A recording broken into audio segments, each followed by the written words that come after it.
All right, ladies and gentlemen, welcome back to the channel. We're talking about the 14-2 Detroit Lions in tonight's video. I will never stop saying that the Detroit Lions are 14-2. Even optimistic Detroit Lions fans, I think, would be just, and you are now, just head over heels with the fact that the Detroit Lions are literally 14-2. I get it, they were such a good team last year. They're very close to making it to the Super Bowl, but still 14-2. I don't care if you're the Patriots with Brady, the Patrick Mahomes Chiefs. I don't really care. The fact you're 14-2 is extremely impressive to me. I saw this really cool statistic. Most games with 40 plus points and 0 turnovers in a season in NFL history, clocking in at number one, the 2024 Detroit Lions. But the biggest thing for the Lions right now is defense. And it's mainly defensive help, because although they're still top-notch rushing defense, they're dealing with a multitude of different injuries, and we could probably spend over 10 minutes talking about all the Lions injuries that they've had on the defensive side of things. We could start it in the summer, the offseason. We could get into preseason. We could get into the first couple of weeks. We could get into most recently. But finally, some good news regarding the Detroit Lions. And for me specifically, it's Alex Anzalone, all right? Now, they did get multiple good news. We heard some good stuff about Khalif Raymond. I don't know why I called him Khalif. We heard some good news about David Montgomery. It looks like if the Lions end up not being the number one seed and you get past the wild card round, or on the flip side, if you win on Sunday night against Minnesota and you do have the number one seed, it looks like David Montgomery will be back for the divisional round of the playoffs. But folks, this is really important. Alex Anzalone getting back and healthy is really important, in my opinion. We're going to talk about why and a couple other Detroit Lion players. But before we do, hit that like button, hit that sub button. I'm running out of breath here. For daily NFL and Detroit Lions content, I'm posting this on my Lions channel. I'm going to pin it in the comment section, Will Upton. I apologize for all the re-uploads, but I do just want to make, in general, daily Detroit Lions content, but we still need some more views. We still need some more fans over on that Let's Talk Lions channel. So click that link in the comment section for daily or more daily Detroit Lions content. All right. So I was reading an article from Eric Schlitt over on proudofdetroit.com, and he brought up some really good points, and he was just kind of going through the injury report. And, it's really important to note two things. All right. Number one is every team at this point, NFL Week 18, every team's injured. All right. Even if guys are playing healthy, even if guys are not, showing up in the injury report on a Wednesday practice or a Thursday practice, doesn't mean that they are 100%, right? Everyone's playing pretty much banged up right now.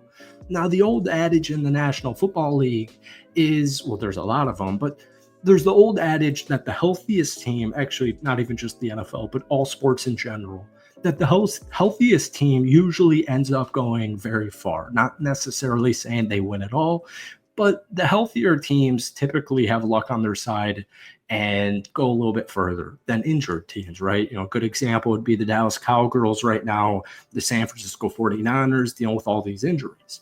Now, what's even crazier to me is the Detroit Lions have been able to have all of these injuries. Most notably Aiden Hutchinson, recently Lee McNeil, but in between there, Alex Anzalone.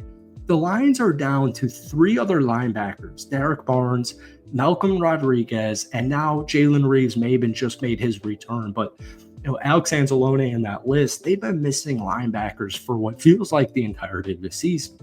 Now, the Lions have gone from allowing only 16.6 points per game through 11 games to 30 points in the last 5 weeks.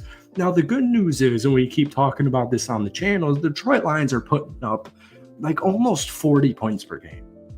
They're very comfortably scoring, whether it's Jahmyr Gibbs, Jameson Williams, a Jared Goff, Ben Johnson, trick play with like an offensive lineman, or even just a laddie.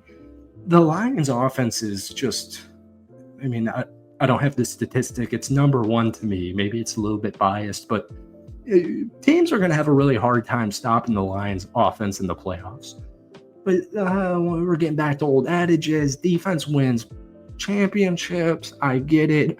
So here's the injury report from today, Friday, January 3rd for the Detroit Lions. All these three players got questionable tags, all right? Craig Reynolds, back, new injury. Khalif Raymond, hamstring. Now he's still on the IR and he's got 12 days remaining there. Alex Anzalone broke his forearm. All those words sounded weird. Alex Anzalone broke his forearm a couple of months ago. He's returned to practice and logged full participation, all right? Now his IR clock is at 18 days remaining. He got in a second full practice earlier today. He's been practicing without setbacks, according to head coach Dan Campbell. And the goal is to just get him back as soon as possible. I remember when he first got injured, that target date was against San Francisco, which was obviously this past Monday night. Now, Alex Anzalone is apparently still weighing the risks of playing on Sunday. So that's why he's still currently questionable, even though he's been a full participant in practices. Now, I just want to say this. Because on one side of my shoulder, like the whole Deadpool versus Angel type of thing, on one side of me, how much does Week 18 win against Minnesota really matter? Because whether it's the Vikings or Philadelphia or my Green Bay Packers, I still view the Detroit Lions as the best team in the NFC. Now, all three of those teams that I just mentioned, you could get even a little bit deeper. Tampa could make some noise. The Commanders could make some noise. I know there's a team somehow I'm missing in that equation, but teams can make some noise, all right? I personally wouldn't rush Alex Anzalone back for this Week 18 matchup because even though they've been giving up 30, average defensively in the last 5 games, well, their only 2 losses on the season were Week 2 against the Tampa Bay Buccaneers and in the last month against a really good Super Bowl candidate in the Buffalo Bills. Alex Anzalone, in my opinion, makes a really big deal. Like, this was a 120-plus tackle a season guy for the last 2 years. He's been missing for what feels like at this point, because it's already 2025 the entire season. But I don't know if it's necessarily enough where I'm going to go risk Alex Anzalone, injuring himself further or suffering a setback just to win a Week 18 playoff game. Now, like I said, I will admit, both for the Minnesota Vikings and the Detroit Lions, as a Packers fan, you guys know I'm a Green Bay Packers fan. I'm a little bit more skewed Detroit because I've got family born and raised in that area. But I know there's a lot of pride on the line. The NFC North's on the line. And I go back to last year's NFC Championship game against San Francisco, and I'm just thinking to myself, if Detroit was at home, they probably would have won that game. But my point is, I don't think it's necessarily worth it to rush a guy like Alex Anzalone back. But the good news is he's going to be back, whether it's this week or the next game the Detroit Lions play in the playoffs. Also, real quick news, David Montgomery has been officially ruled out, like we said earlier, and Emmanuel Moseley has also been ruled out with an illness. That's okay. He missed the whole week of practice, but he was technically able to play last week against San Francisco, but he didn't see a snap. I'm just kind of thinking that might just be chalked up. But anyways, that's it for today. Kind of a weird video, just talking about injuries, but I hope you enjoyed it. Hit that like button, hit that sub button for daily NFL and Detroit Lions content, and we will see you soon. Peace.